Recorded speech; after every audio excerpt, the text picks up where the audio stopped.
जय जगन्नाथ पिला माने आज गोटे सुंदर गपटिए शुणा। यही गपर ना होउची बादुड़ी ओलटा झुले कहीं। अच्छा पिला माने तुमे बादुड़ी देखिच? यही जो चित्रटी देखुच ये होउची गोटे बादुड़ी। एमाने ओलटा शुअंती माने मुंड तलकू करी गुड़ उपरकू करी कौन सी जगार झुली करी शुई जाती। आस एमाने कहीं ओलटा शुअंती से विषय रे आज आमे गोटे सुंदर कहानीटीए शुणिबा। ए हेउछि आज को अनेक दिन तलर कथा। भगवान सेतेबेले पृथ्वी तैयारी करुथांती। पृथ्वी तैयारी करी सेथिरे से गछलता पहाड़ पर्वत नदी झरणा इत्यादि सबु खंजिले। घंच जंगल मरुभूमि घास पड़िया प्रभृति सबु तैयारी सरिला। शेषरे तैयारी हेले पशुपक्षी ओ मनीष जीव माने। मनीष माने तो चतुर थिले। सेमाने खाइबा पीवा चलाबुला करिबा कथा कहिबा इत्यादि काम शीघ्र शीघ्र शिखिगले। मात्र पशुपक्षी माने जेउठी सेठी पड़ी रहिले। सेमाने किछि काम शिखि पारिले नाही। भगवानंकर चिंता बढ़ीगला। एते गुड़ाए प्राणी को तैयारी करदेले सिना सेमाने जदि निजे निजे निज काम चलाबुला करिबा धाइबा खाद्य संग्रह करिबा इत्यादि काम करि न पारिबे तेबे सृष्टि चलिबो केमिति? किछि दिन परे भगवान स्वर्गरु जणे देवदूतंकु पठाइले। से आसिले पशुपक्षी समस्तंकु सबु प्रकार काम शिखाई देबाकु। देवदूत जनक भारी बुद्धिमान। तांकर खूब धैर्य। से काहारी उपरे रागंती नाही। केही गोटिए कथा को थरके बुझी न पारिले से आउ 10 थर बुझाई दियंती।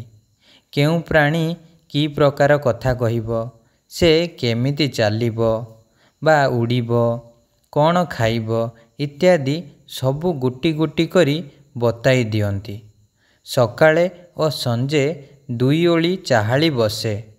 सबु पशुपक्षी एकाठी रुंड हुअंती। देवदूत सेठारे शिक्षा दियंती। बादुड़ी किंतु भारी चगला। तार दुष्टामीर सीमा न थाए। से मोटे गुरुंक कथा माने नाही। गुरु जहा कहंती मने रखे नाही। ठीक समय रे चाहाली को आसे नाही। जदि आसे पाठ पढ़ारे आदौ तार मन न थाए। बादुड़ी को भल बाट को आनिबा पाई देवदूत बहुत चेष्टा कले।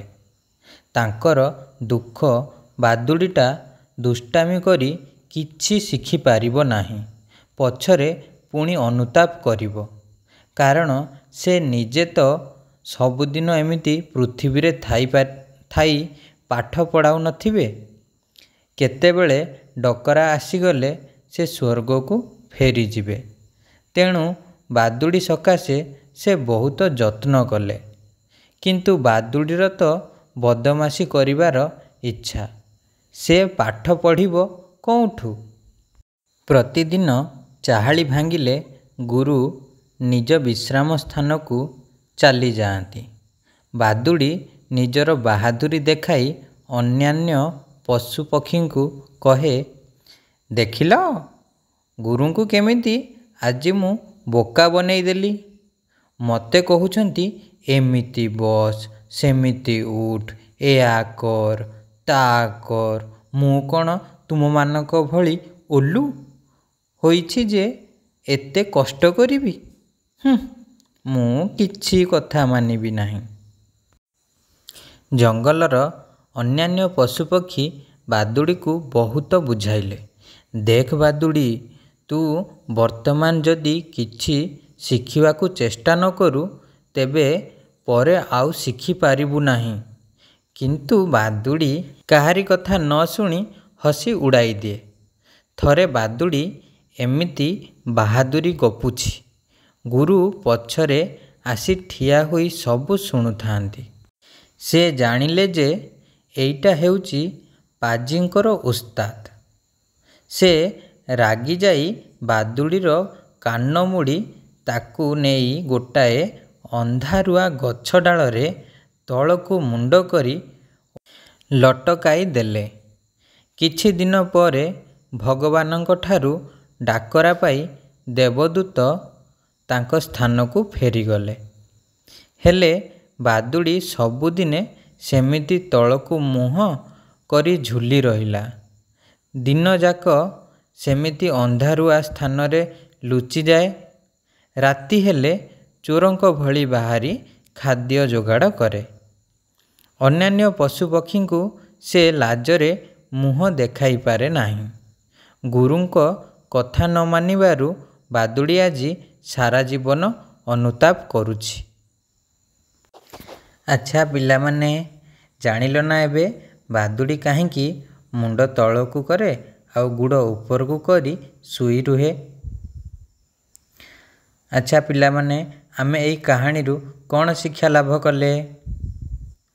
ଆମେ ଏହି କାହାଣୀରୁ ଶିକ୍ଷା ଲାଭ କଲୁ ଯେ ବଡ଼ ଗୁରୁଜନମାନଙ୍କ କଥା ମାନି ଚଳିବା। ସବୁ ସମୟରେ ଆମେ ଥଟ୍ଟା ମଜା ବା ଦୁଷ୍ଟାମି କରିବାଟା ଠିକ୍ ନୁହଁ। ଆଚ୍ଛା ପିଲାମାନେ, ବର୍ତ୍ତମାନ ଆମେ କିଛି ପ୍ରଶ୍ନ ଉତ୍ତର ଆଲୋଚନା କରିବା। ଆଚ୍ଛା ପିଲାମାନେ, ପୃଥିବୀକୁ କିଏ ତିଆରି କରିଥିଲେ? ଭଗବାନ ତିଆରି କରିଥିଲେ। ଆଚ୍ଛା, ଭଗବାନ କ'ଣ ଚିନ୍ତା କଲେ? ଭଗବାନ ପଶୁପକ୍ଷୀମାନେ କିପରି ଚଳିବେ ସେ ବିଷୟରେ ଚିନ୍ତା କଲେ। ଆଚ୍ଛା, ବାଦୁଡ଼ି କିପରି ଥିଲା?